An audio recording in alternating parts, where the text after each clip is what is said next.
Hello everyone and welcome to Indian Accent, a football social where we break down all the important footballing matches and events that has happened over the last week.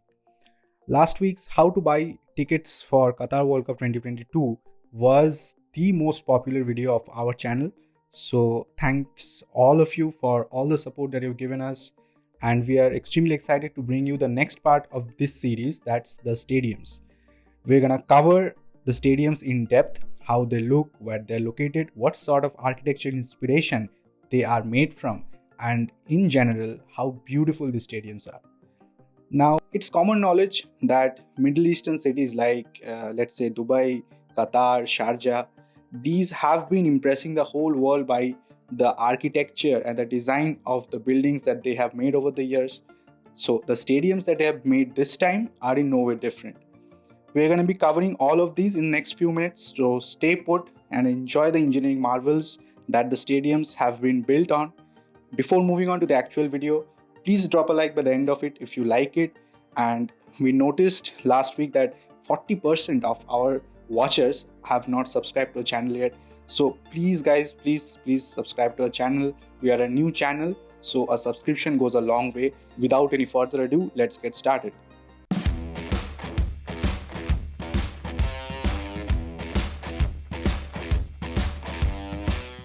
Before moving on to the stadiums one by one, just a quick overview about them. There are totally 8 stadiums in Qatar and 32 teams are going to play 65 matches in total. So that's about 8 matches per stadium.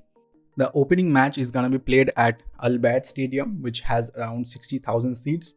And the final match, that's the final of the World Cup, is going to be played at Lusail Stadium, which has a massive 80,000 seats. And so we can expect a very electrifying atmosphere on the final day, obviously.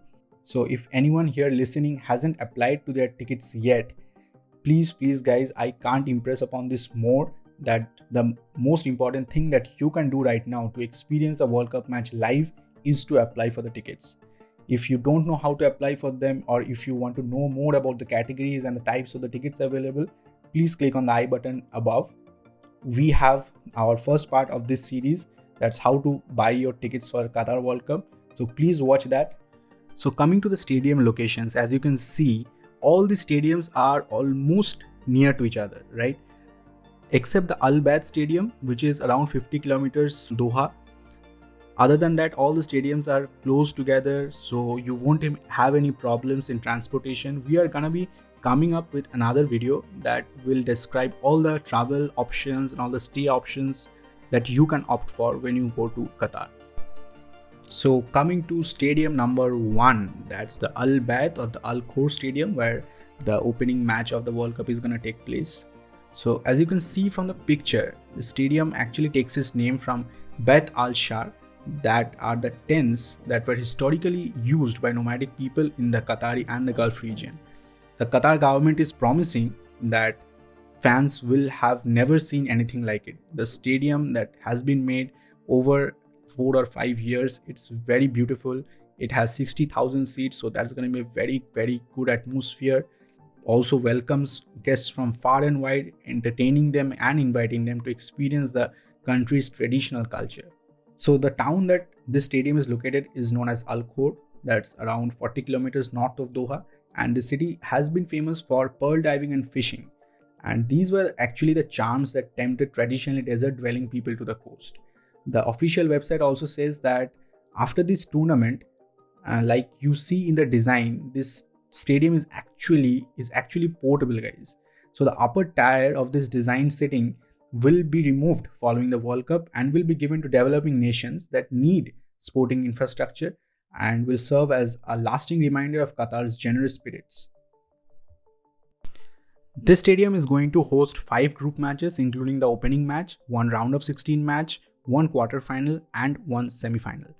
And if you are there in the city of Al Khor, a famous attraction nearby is the Al Bayt Stadium part.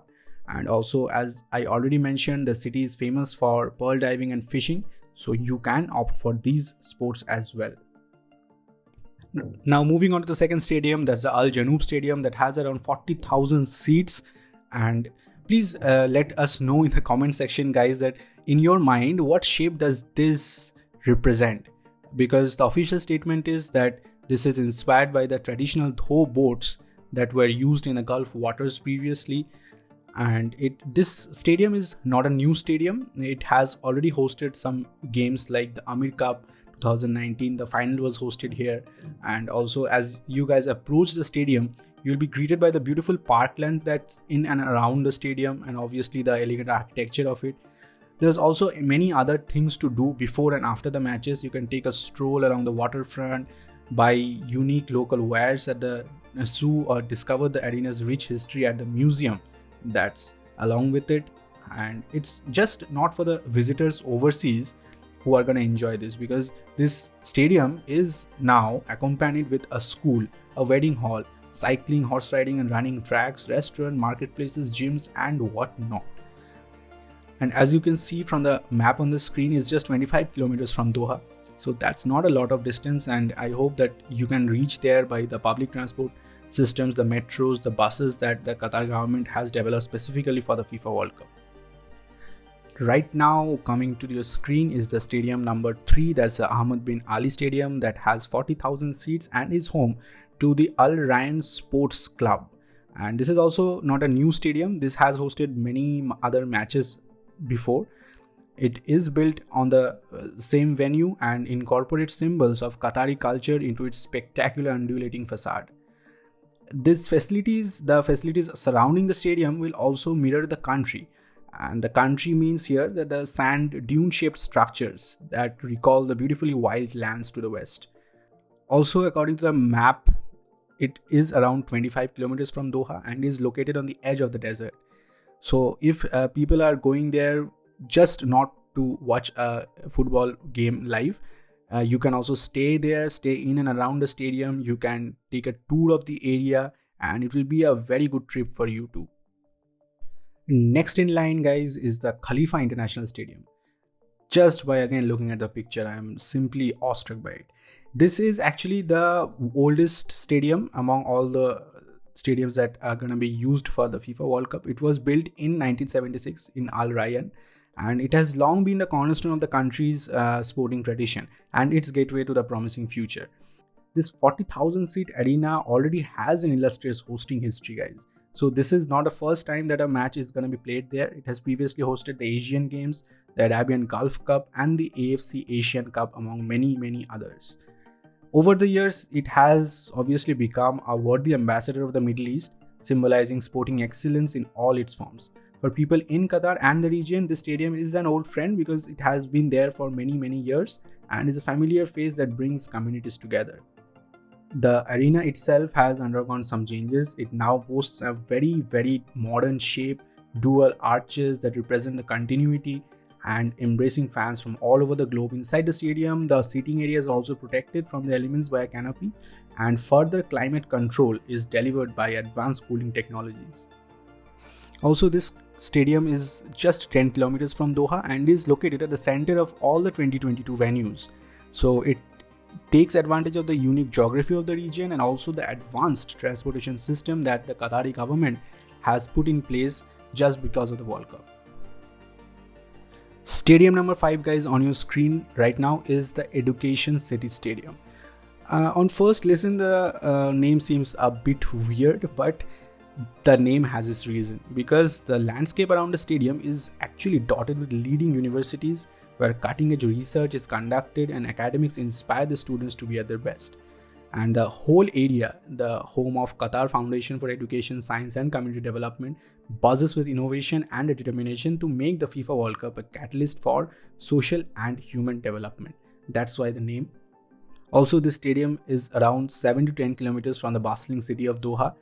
The stadium is equipped with advanced cooling technologies to ensure that comfortable temperatures are maintained year-round for fans, players. And as you all arrive, fans will see many green spaces and state-of-the-art amenities that surround the venue, all built with an eye on sustainability and the future. Now the next stadium, that's Stadium 974. That's another unique name. And why is this name? So as said by the official website, the 974's innovative design is inspired by Qatar's worldwide trade and seafaring. As you might be knowing that 974 is the international dialing code for Qatar, and as well as the exact number of shipping containers used in the construction for this stadium. That's quite interesting. This has also a very remarkable design and will be the first fully demountable tournament venue in the World Cup history. So this sets a new standard in sustainability and introduces bold new ideas in the tournament legacy planning. Other than that, it is located on the shores of the Gulf and is just across the water from Doha's dazzling West Bay skyline. So this is a spectacular venue for anyone visiting the World Cup. And following the tournament's conclusion, the stadium will make way for a waterfront development for local people to enjoy. You can see on the map too that this stadium is the nearest from Doha, and that's just 6 kilometers. So if you are staying in and around Doha, reaching the stadiums, as I already mentioned in the start of the video, is not going to be a problem. So stay tuned to the channel for our video of how you're going to travel, where to stay, and all things like that we're going to cover in the next few weeks.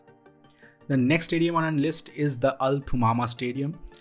You can already notice from the design of the stadium's circular form reflects the Ghafia. It's a traditional woven cap adorned by men and boys all across the Middle East for centuries, as we all know. It is a beloved part of their culture that symbolizes dignity and independence that marks every young boy's path to adulthood. So this stadium symbolizes Qatar's youth and also points to the country's emergence as a major player on the global sporting scene. So the surrounding of this stadium is also unmistakable. It is surrounded by lush green spaces, areas for play, relaxation. These are not there just to beautify the place, but to further enhance the lives and futures of the local communities too. As you can see from the map, it's just 9 kilometers from Doha, so that's another stadium that's nearby the capital city of Qatar. In legacy mode, the stadium's capacity will then be reduced after the FIFA World Cup to meet the local needs and provide quality sporting infrastructure to developing nations. So this remaining 20,000 seat arena will then be used for future football matches and other sporting events too. Coming on to the final stadium of this video, guys, there's the most iconic, the most important stadium of this World Cup. That's the Lusail Stadium. It is by far the biggest stadium among all the 8 that has 80,000 seats and will host the final game of this World Cup. The design of this magnificent stadium is inspired by the interplay of light and shadow that characterizes the Fanar lantern. Its shape and facade echoes the intricate decorative motifs on bowls, vessels, and other art pieces that you find across the Arab and the Islamic world since the rise of civilization. And this venue, guys, will also become a centerpiece for Lusail and for Qatar and also for the World Cup, because it is a newly built, the city is newly built. It is a state-of-the-art metropolis designed specifically keeping the residents' needs in mind. It is located around 15 kilometers north of central Doha and is a pioneer in the city of Lusail. Every aspect of the city, from its tram system, the plentiful green spaces, to the sustainability-focused arena, that's the stadium, concentrates on human needs and environmental conservation. And once the World Cup is over, the stadium will be transformed into a community space that includes coffee shops, schools, cafes, sporting facilities, health clinics, and whatnot. This multi-purpose community hub will also allow people to find everything they need under one roof. So that's actually the main aim of the stadium. That's the original roof of the football stadium. According to me, I find the Lusail Stadium extremely enigmatic, guys. So please let us know in the comment section down, which stadium among all these 8 do you find the most beautiful? So this was all for today about the stadiums in depth. Thank you for watching. Please like the video if you have liked whatever you saw, and we are gonna be coming up with more of such videos around Qatar World Cup 2022 Decoded series. That's gonna include how to apply for visa after you have got your match tickets, how to reach these stadiums that we have discussed today, and obviously the most important question that's gonna come up in your mind in the coming months, that what is the total cost that you are gonna incur if you are planning to visit Qatar to watch the World Cup. So stay tuned for these videos. Please subscribe to our channel. Please subscribe to our channel, because a subscription goes a long way, and we are a new channel trying to make such interesting content for you guys. So this was all for today. Till our next video, stay awesome, enjoy football, and bye.